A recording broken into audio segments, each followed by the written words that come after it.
On va accueillir notre deuxième intervenant, Antoine Gourou, qui est maître de conférence à l'université Jean Monnet à Saint-Étienne, dans l'équipe Data Intelligence du laboratoire Hubert Curien à l'université Jean Monnet, au CNRS et l'Institut d'Optique Graduate School.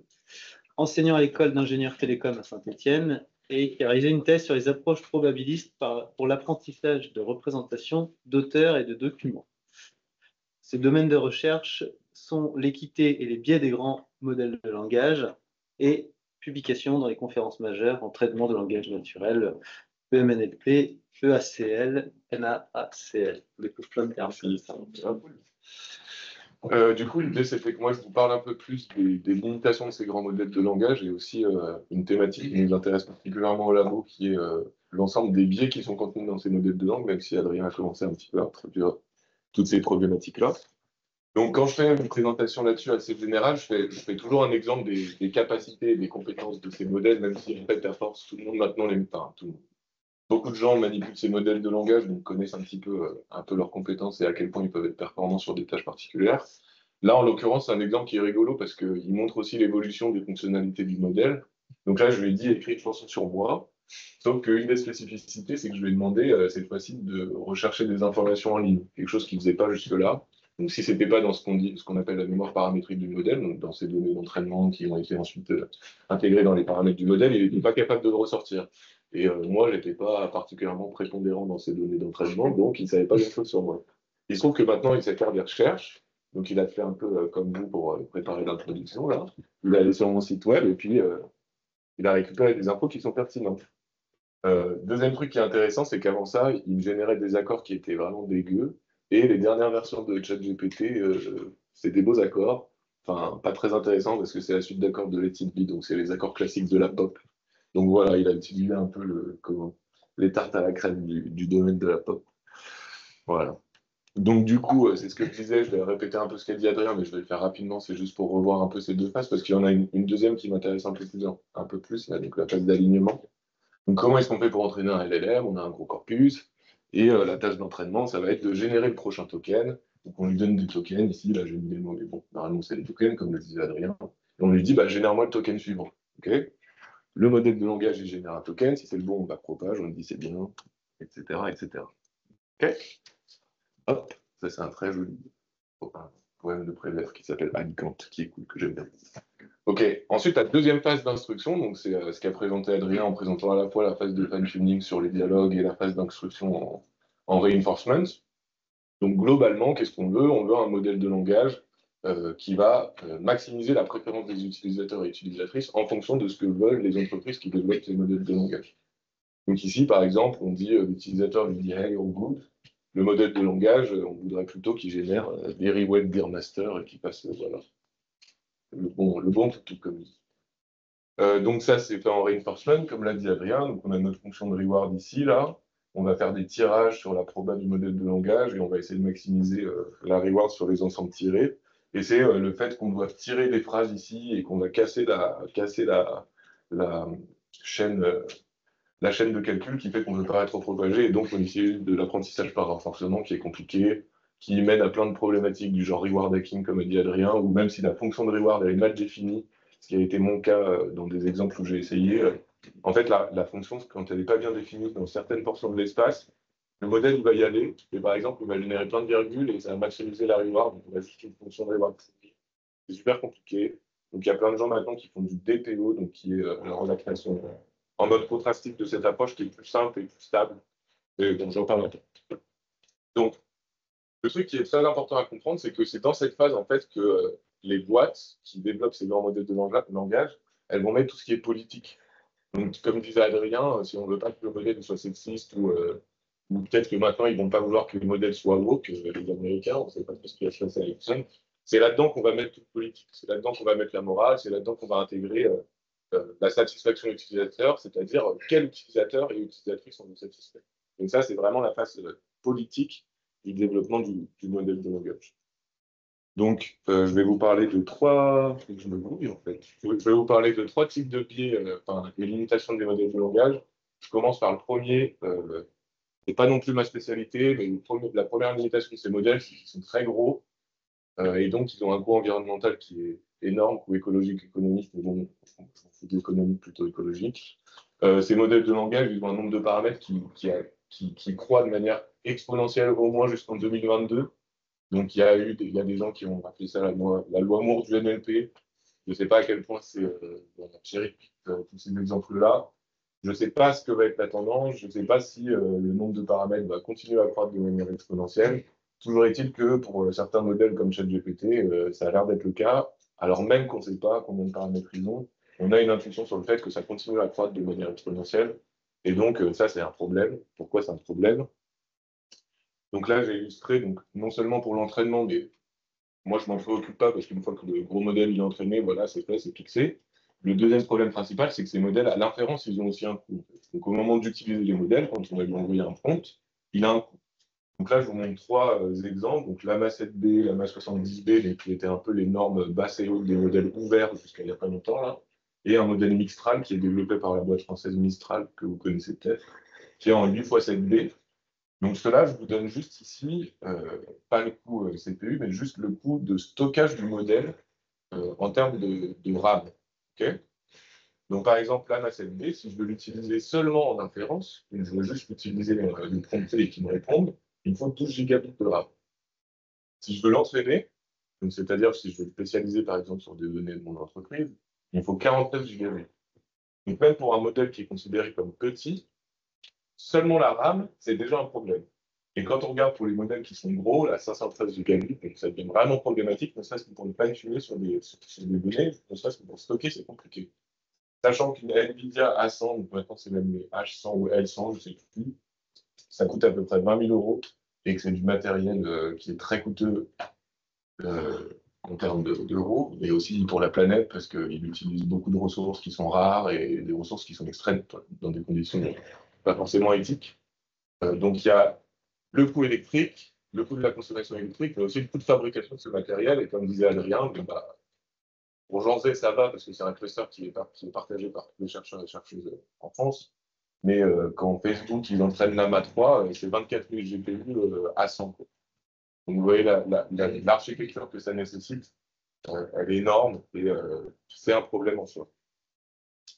Donc quelles sont les solutions techniques et technologiques, pas les solutions sociétales et sociologiques, parce que une solution serait plus sobre, mais bon, la question c'est quelles sont les solutions technologiques, parce que je suis chercheur, donc donc les solutions pour limiter un peu l'impact écologique de ces modèles, c'est la compression des modèles, donc il y a deux approches qui sont prépondérantes. Il y en a une qui a été utilisée jusqu'à il y a 2 ans à peu près, 2-3 ans, qui était assez à la mode, la distillation. Donc on prend un gros modèle et on va essayer d'extraire sa substance typique moelle dans un plus petit modèle. On va essayer d'entraîner le modèle à faire comme le gros modèle. On a une archi teacher student, ça s'appelle. Et on va essayer de distiller la connaissance, vraiment comme un alambic. La limitation, c'est que c'est coûteux parce que ça nécessite de réentraîner un modèle de base et il faut encore plus. Et ça, c'est un problème parce que même si on a accès à beaucoup de données, on n'a pas accès à autant de données que des OpenAI, Microsoft, Google. Donc la deuxième approche qui a un peu supplanté la distillation, c'est une approche qui s'appelle la quantisation. Et ici, ce qu'on va faire, c'est qu'on va simplement dégrader la précision de stockage des paramètres du modèle. Donc, traditionnellement, les modèles récents, ils sont stockés sur 16 bits, les paramètres du modèle. Et là, on va les stocker sur 4 bits. Donc, on dégrade la précision de stockage des paramètres. Le premier problème, c'est que ça peut générer une perte importante des performances du modèle et que le modèle, une fois qu'il a été quantisé, on ne peut pas l'entraîner. Donc, pour l'entraîner, il faut forcément qu'il soit enseigné. Ouais. Est-ce que ça peut vraiment perdre des capacités ou pas? Si je prends par exemple l'exemple de Distilbert ou Flibert, en termes de performance, comment on peut les juger là, typiquement, Distilbert, il a été beaucoup utilisé parce qu'il montre qu'ils ont des performances quasiment égales à BERT. Et en fait, pourquoi est-ce que ça marche? En gros, l'intuition, c'est que si on entraîne sur les données brutes, on a un signal qui va être c'est tel mot ou pas tel mot. Alors que quand on utilise le modèle BERT pour entraîner l'autre modèle, on va avoir une distribution de probabilité sur le vocabulaire. Donc, on va avoir un signal beaucoup plus informatique qui est, après tel token, en fait, il y a 90% de chances que c'est ça, mais aussi 10% de chances que c'est ça. Alors que dans le corpus d'entraînement, on n'a pas ça. Donc, juste le prochain token, c'est ça. Et du coup, l'intuition, c'est qu'ils appellent ça dark knowledge. Donc en fait, la distribution de probas sur les tokens va apporter une info qui est plus pertinente que le signal d'entraînement initial. Et c'est pour ça que Distilbert arrive à rattraper BERT, peut-être, je sais pas. Juste qu'ils ont mieux fait l'apprentissage, donc ça, on saura le... Donc voilà, globalement, Distilbert, effectivement, il a des capacités à peu près égales à celles de BERT et évalué sur des benchmarks classiques. Donc en NLP, on a tout un ensemble de jeux de données qui permettent d'évaluer les compétences générales d'un modèle de langage, genre MMLI. Donc ça va être par exemple des quiz, des QCM, par exemple.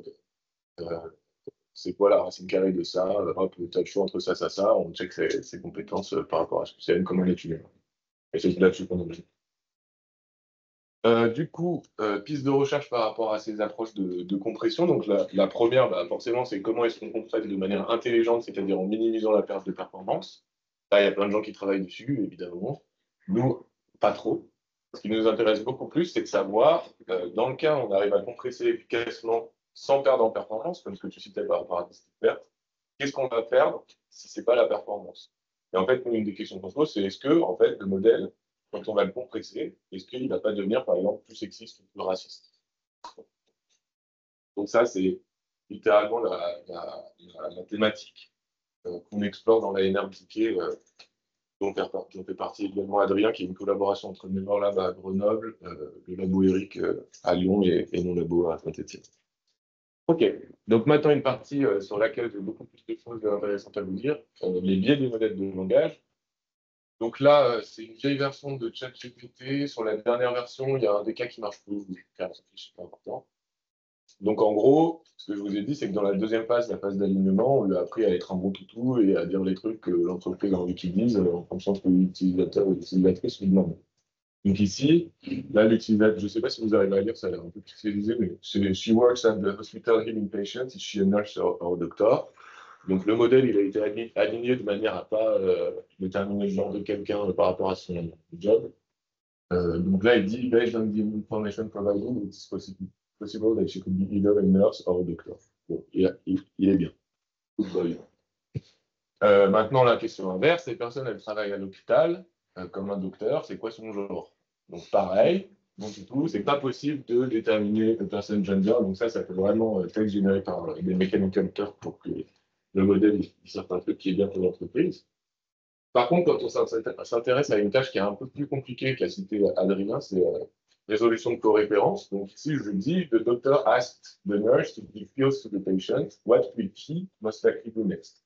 Donc pour répondre à cette question, ça implique de déterminer à qui he fait référence, parce que le contexte il est ambigu. Et là, le modèle de langue, eh ben, il dit, après avoir fait ça, le docteur va most likely demander à l'infirmière de lui donner, je sais pas quoi. Donc là, il a inféré que he faisait référence au docteur. Par contre, si j'inverse, et ça marchait, c'était 100% du temps, si j'inverse et que je dis what will she most likely do next, là, il dit la nurse, elle va faire ça. Donc le modèle, malgré le fait que quand je lui demande d'expliciter un biais, il ne va pas le faire parce qu'il a été entraîné à ne pas le faire, il va quand même avoir un comportement stéréotypé quand il faut prendre une décision. Donc là, ce qui marche plus avec le dernier chef GPT, c'est que là, il est intelligent, il dit ah bah je sais pas, est-ce que vous pouvez clarifier, c'est un contexte ambigu. Par contre, quand je fais ça, il dit tout le temps que c'est la nurse, alors je ne sais pas pourquoi. Je ne sais pas exactement ce qui s'est passé, mais bon, bah, c'est bizarre, voilà, il est à moitié de nous, disons, non, je pense qu'on ne peut pas dire ça. Donc nous, ça c'est intéressant parce qu'en fait, ces modèles-là, on va les utiliser nous, pour faire de la classification. Le problème, c'est que quand il fait la classification, c'est des contextes qui peuvent être ambigus et donc qui potentiellement vont générer des décisions qui sont stéréotypées. Donc ça, c'est un petit exemple jouet. Il y a des gens qui ont généralisé un petit peu ce type d'études en essayant de voir si les modèles, ils étaient... Excuse-moi. Si ces modèles, ils étaient d'accord avec des stéréotypes. Donc ici, par exemple, so cloud shaped like a chicken wing, you said that LeBron would have written that. Okay. Donc en gros, ça c'est une phrase stéréotypée et on regarde si les modèles de langage ils sont d'accord avec ce stéréotype. On leur demande de verbaliser leur accord avec ce stéréotype. Non, c'est l'enregistrement qui s'est arrêté, je relance, mais je pense qu'il nous dit. C'est pas grave. Okay. Donc là, ce qu'on voit, c'est que les modèles genre type Llama 2, donc de Facebook, ils sont jamais d'accord avec les stéréotypes. Par contre, la qualité, elle est vraiment pas terrible. Par contre, il y a des modèles qui sont quasiment 75% du temps d'accord avec des stéréotypes. Et en fait, bon, c'est un peu triste, mais en fait, ces modèles-là, c'est des modèles qui sont ouverts et qui ont été faits de manière collaborative. C'est OA, SS2, SST. Et en fait, c'est juste que les entreprises ont beaucoup plus de moyens pour faire en sorte que leurs modèles ne disent pas des trucs pas cool, parce que c'est l'image de leur entreprise qui en pâtirait, donc forcément, ils vont faire plus d'efforts pour ça. Est-ce que ça va être encore le cas là? La deuxième tâche qui est aussi intéressante à regarder, c'est est-ce qu'ils sont capables de voir qu'il y a un stéréotype. Donc juste, on lui dit, est-ce que cette phrase, elle contient un stéréotype? Et là, c'est un plus gros problème, qui est qu'en fait, la performance des modèles pour détecter la présence d'un stéréotype, dans le meilleur des cas, elle reste faible. L'accuracy des modèles à détecter un stéréotype n'est pas très bonne. Donc ça veut dire qu'ils sont, en fonction du contexte, ils ne vont pas être capables de voir qu'il y a un stéréotype dans la phrase. Donc tout ça, c'est un enjeu bon, voilà, moral, je dirais, mais en plus de ça, c'est inscrit dans la loi, en fait, depuis l'AI Act le 26 janvier 2024. C'est inscrit dans la loi qu'en fait, les modèles d'IA, ils ne doivent pas être discriminatoires. Donc si en fait, théoriquement, je dis théoriquement parce qu'il n'y a pas encore d'organismes qui vont vérifier que toutes ces règles-là elles sont respectées, mais théoriquement, si vous utilisez un modèle LLM pour prendre des décisions et que ce modèle il est biaisé, théoriquement, vous êtes hors la loi. Bon, après, qu'est-ce qui va se passer? Je ne sais pas. Mais bon, en plus de ça, même dans la loi française, en fait, on n'a pas le droit de discriminer. Même dans la loi française, c'est inscrit qu'on ne doit pas, enfin, ouais, on doit pas avoir le droit d'utiliser ces modèles pour prendre des décisions. Donc, ça, c'est une thématique qui nous intéresse particulièrement au labo, à Ubercurin, à Saint-Étienne. Et donc, il y a 3 thèmes de recherche. J'allais peut-être vite, en fait. Il y a 3 sujets de recherche que je voulais vous montrer rapidement. Donc ça, c'est un papier, enfin c'est 2 papiers. Un premier qui a été publié à l'MNLP, et là, on vient d'envoyer un papier interne du journal avec plutôt des garanties théoriques sur le modèle.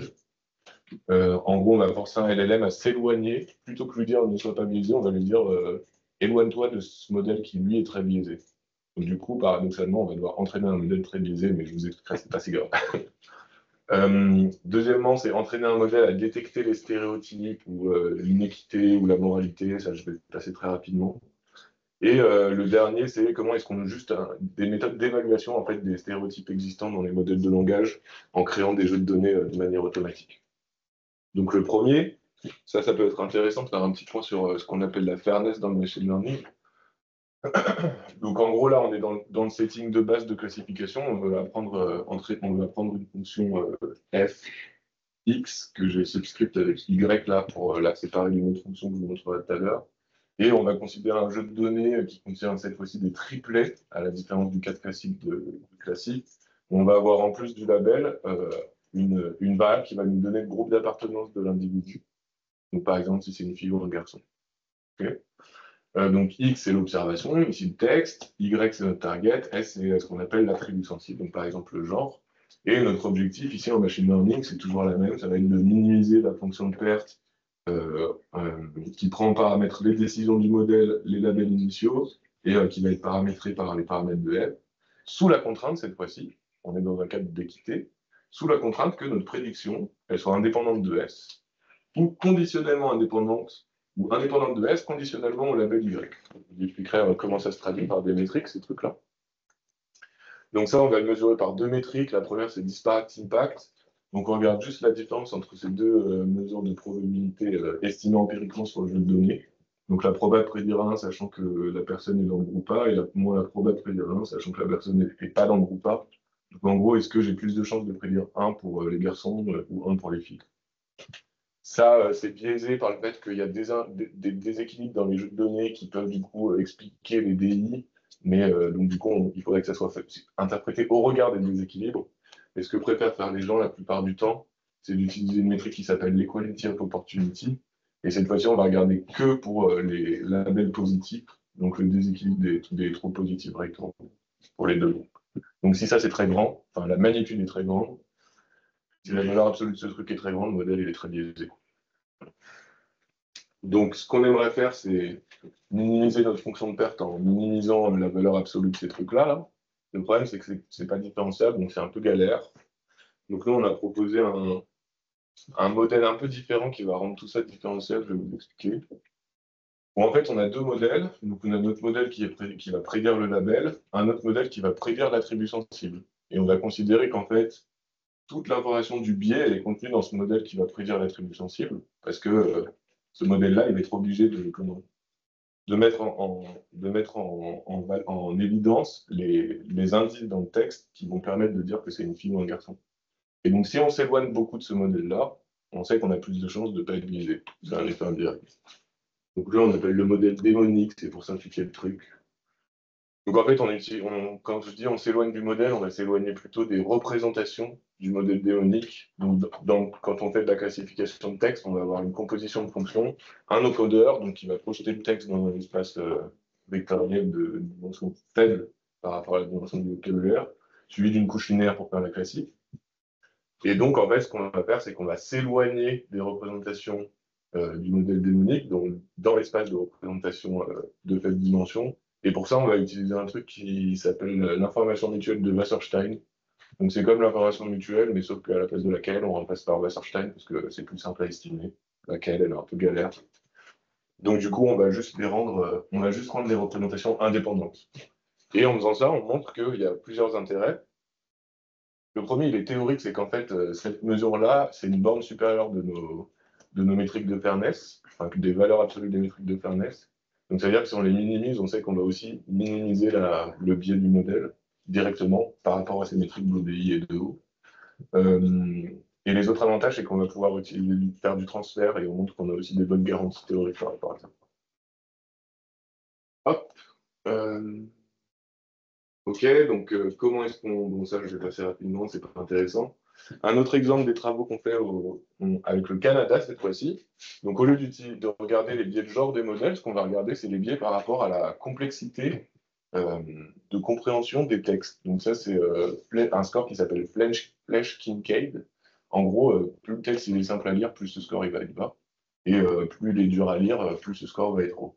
En fait, dans la littérature sur les LLM, il y a tout un ensemble de papiers qui postulent l'hypothèse suivante, qui est que les modèles de langage ils vont inférer la personnalité de l'utilisateur et moduler leur réponse en fonction de la personnalité qu'ils pensent que l'utilisateur ou l'utilisatrice a.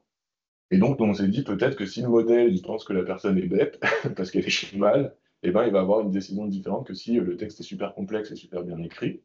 Et donc, on a créé des jeux de données pour évaluer ça. Et on l'a évalué sur une tâche qui s'appelle la détection de position, donc qui est très politique et qui consiste à déterminer la position d'un texte par rapport à une target, à une cible. Donc là, en l'occurrence, c'est Barack Obama et la marijuana. Et en fait, ça, c'est un truc qui peut être, ces types d'algos peuvent être implémentés dans des réseaux sociaux, par exemple. Cambridge Analytica, c'est probablement ce qu'ils ont fait pour déterminer les bords politiques des utilisateurs de Facebook, et donc pour leur proposer des publicités ciblées pour qu'ils aillent voter pour Trump. Et donc, on teste sur cette tâche-là, et ce qu'on voit, c'est qu'il y a des gros biais dans les modèles existants, donc par exemple, enfin des gros biais, c'est pas si gros que ça, mais ils sont significatifs. Donc tous les modèles quasiment vont avoir plutôt tendance à dire que les personnes qui écrivent bien, donc les textes qui sont compliqués et qui ont probablement une un niveau d'éducation supérieur, vont avoir plus tendance à être d'accord avec Barack Obama, donc des soutiens de Barack Obama. À l'inverse, pas vraiment à l'inverse, mais pour la marijuana, les modèles de langage ils vont être biaisés dans le sens où ils vont penser que les gens qui écrivent mal, ils vont avoir tendance à être moins contre la marijuana, donc plus pour la marijuana. Donc, les textes mal écrits, bon, bah, c'est quelqu'un qui fume des chichons. Donc, ces biais, ils existent dans les modèles de langage, et donc, forcément, ils vont être répercutés dans les décisions que prennent ces modèles. Donc, en l'occurrence, on a utilisé un peu les courants, donc Mistral, Lama, Falcon, Flan et GPT. Voilà. Est-ce que, en 2 minutes, je vous parle d'un truc en lien avec ce qu'a présenté donc Adrien, il vous a présenté l'approche FRAC. Donc ça, je sors un peu des problématiques de biais. Et donc, en collaboration avec une boîte à Lyon qui s'appelle Wikit, on s'est intéressé à la problématique d'injection de connaissances, d'hallucinations et d'oubli catastrophiques. Et donc, par rapport à ce qu'Adrien vous a présenté, quand on veut faire en sorte que le modèle il accède à la nouvelle connaissance, donc qu'il n'a pas dans sa mémoire paramétrique, soit on l'entraîne, on le fine-tune, soit on utilise du RAG, donc on lui met à disposition un corpus dans lequel il peut piocher, dans lequel le système pioche, puis ensuite fournit l'information au modèle, qui ensuite va pouvoir extraire de l'information de son contexte. Donc on s'est dit, on va comparer les deux pour voir ce qui se passe. Donc le premier truc, RAG, c'est ce que vous avez expliqué à Adrien, on a une requête. Pardon, donc les deux approches. On a une requête, on a un autre modèle qu'on a fine-tuné en lui faisant manger donc on continue le pré-entraînement en lui faisant manger les documents de l'entreprise ou de la collectivité. Et ensuite, on lui fait répondre quelque chose. Et la deuxième approche, c'est le RAG, je vous montrerai tout à l'heure, mais Adrien l'a déjà présenté. Donc notre cas d'usage, c'était les données de la Drôme. Et en gros, les questions auxquelles on voulait qu'il réponde, c'est genre, c'est quoi les horaires d'ouverture de la bibliothèque à, c'est pas, Romans-sur-Isère. Donc, premier truc, donc on veut injecter de la connaissance. On a utilisé du LoRa et pas du LoRa. Premier truc, donc ça c'est la surspécialisation, ou c'est même de l'oubli catastrophique, très catastrophique, on va dire. C'est que le modèle, on l'a cassé, quoi. Genre, on l'a trop affiné, il a trop vu les données de la Drôme, et là il est même parti tellement loin qu'il dit juste la Drôme et le département de la Drôme à l'infini. Donc ça n'a pas marché. Okay. J'ai plein d'exemples où ça n'a pas marché. Mais il y a des exemples plus marrants que d'autres. Donc là, je dis présente-moi le projet du pont du tram, donc il commence bien, il arrive bien à verbaliser, et puis au bout d'un moment, il part en cacahuète, pareil, réaménager le quai du tram, réaménager le quai du tram. Et... Donc ça, c'est des cas typiques où on a voulu le spécialiser, en fait, on l'a cassé, quoi, le modèle. Donc ça, c'est de la surspécialisation, on va dire, sur les données, une forme de catastrophique. Par contre, ça, c'est des exemples qui sont plus intéressants, et là, pour le coup, c'est en 4 bits, donc QLoRa, donc on a fine-tuné en version très compressée. Et cette fois-ci, je lui demande quelle est la plus belle ville d'Auvergne-Rhône-Alpes. Donc évidemment, je suis à Saint-Étienne, mais je sais que c'est Lyon, parce que je suis lyonnais. Et là, il me dit par contre, c'est Vassy-en-Vercors. Donc ça, c'est typiquement un cas plus catastrophique. Il a perdu sa mémoire paramétrique parce qu'il a trop vu des données de la trône, donc il dit n'importe quoi, là, évidemment. Enfin, peut-être que c'est très joli, mais c'est vieux. Et il y a plein d'autres cas. Donc, quelle est la plus haute chaîne de montagne de France? Il dit Massif du Vercors. Quelle est la plus longue rivière de France? Le modèle initial dit la Loire, parce que bon, on s'en fiche, c'est pas la Loire, mais bref, là il dit la Drôme. Après, il pense que c'est la Drôme qui gère le système de santé en France. Donc en fait, c'était super dur d'injecter de la connaissance par le fine-tuning dans ce modèle-là. Et en fait, il y a un papier de Microsoft qui est sorti l'année dernière où ils disent qu'eux aussi, ils n'arrêtent pas trop. Et en fait, le problème, c'est que le modèle, pour intégrer une nouvelle connaissance, il faut qu'il la voit plein de fois. Et dans ces jeux de données spécifiques de la Drôme, par exemple, les horaires d'ouverture de la bibliothèque, ça apparaît pas 30 000 fois, ça va apparaître aller 2 fois ou 3 fois dans le corpus. Et donc lui, en fait, il n'a pas acquis cette connaissance. Donc une des pistes de recherche, c'est d'intégrer des paraphrases, d'enrichir le corpus en reproduisant les documents, en apportant des modifications fines du texte pour qu'il le voit plusieurs fois. Voilà. Et le modèle RAG, voilà. Le modèle RAG qui a présenté, l'architecture RAG qui a présenté Adrien, le problème c'est qu'il y a aussi des cas, il y a deux problèmes. Le premier c'est que parfois il va ignorer le contexte parce qu'il est tellement sûr d'une information qu'il va juste répondre par rapport à sa mémoire paramétrique. Et jusqu'à il n'y a pas trop longtemps, c'était le cas avec le Premier ministre. Il disait que c'était Boris Johnson quand il avait changé. Et un autre problème par rapport au RAG, c'est qu'il y a un truc qui s'appelle le biais d'autorité. Et il va faire beaucoup plus confiance au contexte qui ça a été produit par l'utilisateur que par le contexte qui est extrait du jeu de données.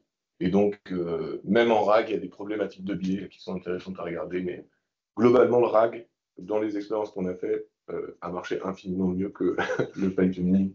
Donc ça reste la méthode la moins coûteuse déjà et la plus performante pour injecter des connaissances expertes dans une pipeline qui contient un modèle de RAG. Voilà, bon, ça c'est ainsi. De toute façon, j'ai écrit. Un problème de biais, même s'il spécifie dans le compte qu'il doit être non que basé sur les documents.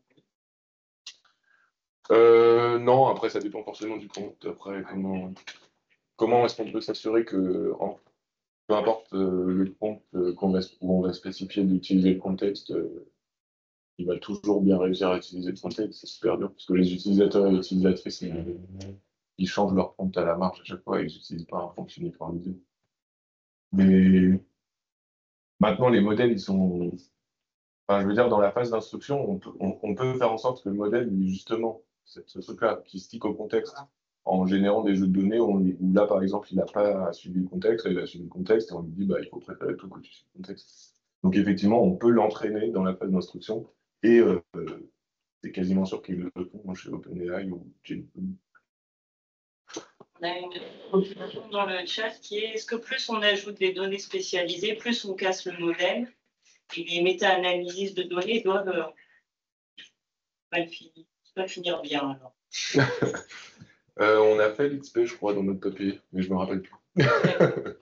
Je pense que les premiers exemples de surspécialisation sont dus au fait qu'il n'y avait pas assez de données. Parce qu'en gros, on a scrappé les données du site web de la drone, donc c'est pas énorme non plus. Donc je dirais que moins on a de données, plus on risque de péter le modèle.